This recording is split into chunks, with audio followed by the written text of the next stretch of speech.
ఒకసారి ఈ పిల్లల్ని చూడండి. వీళ్ళని స్కూల్ నుంచి ఇలా బయటికి పంపేశారు. ఈ పిల్లలు ఎవరు కూడా ఇండిసిప్లైన్ పిల్లలు గారు, యూనిఫామ్ డిఫాల్టర్స్ కాదు.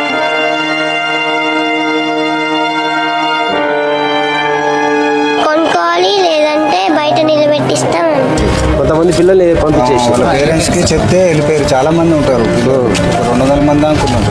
వీళ్లకు ఫీజు కట్టే విషయంలో తెలంగాణ ప్రభుత్వం డిఫాల్టర్ కావడం వల్ల ఇలాంటి 25,000 మంది పిల్లల చదువులు ఇప్పుడు తెలంగాణ వ్యాప్తంగా ప్రమాదంలో పడ్డాయి. మరీ ముఖ్యంగా వీళ్ళంతా కూడా ఎస్సీ ఎస్టీ కమ్యూనిటీస్ కి చెందిన పిల్లలు. అర్థం కావట్లేదా? Best available school scheme BAS 2008 లో నాటి సీఎం వైఎస్ఆర్ ఎస్సీ ఎస్టీల పిల్లలకు క్వాలిటీ ఎడ్యుకేషన్ కోసం ఈ స్కీమ్ తీసుకొని వచ్చారు. 1st to 4th క్లాస్ పిల్లలకి ఒక్కో స్టూడెంట్ కి 20,000, 5th to 10th class residential schools లో చదివే పిల్లలకి ఒక్కొక్కరికి సంవత్సరానికి 40,000 చొప్పున ఈ స్కీమ్ కింద గవర్నమెంట్ ఇస్తుంది. ఈ స్కీమ్ కోసము లాటరీ ద్వారా పిల్లల్ని సెలెక్ట్ చేసి వాళ్ళకంతా కూడా ఈ బెస్ట్ అవైలబుల్ స్కూల్స్ లో అడ్మిషన్ ఇప్పిస్తారు. కానీ లాస్ట్ 3 years నుంచి ఈ స్కీమ్ కి ఫండ్స్ రిలీజ్ చేయట్లేదు. 33 తెలంగాణ జిల్లాల్లో 200కు పైగా స్కూల్స్ లో చదివే 25,000 మంది ఎస్సీ ఎస్టీల పిల్లల చదువులు దీంతో ఇప్పుడు ప్రమాదంలో పడ్డాయి. గవర్నమెంట్ బాస్ స్కూల్స్ కి 200 కోట్లు ఇవ్వాలి, ఫండ్ రిలీజ్ చేయకపోవడంతో పిల్లల్ని ఆయా స్కూల్స్ నుంచి పంపేస్తున్నారు. దీంతో నల్గొండలో పిల్లలతో కలిసి తల్లిదండ్రులు ఇట్లా ఆందోళనకు దిగారు. ఇప్పుడు 4 రోజులు అయింది స్కూల్ చాలా, ఇంతవరకు ఇలా హాస్టల్ కు తీసుకోలేదు, స్కూల్ కు తీసుకోలేదు. బెస్ట్ అవైలబుల్ స్కీమ్ కింద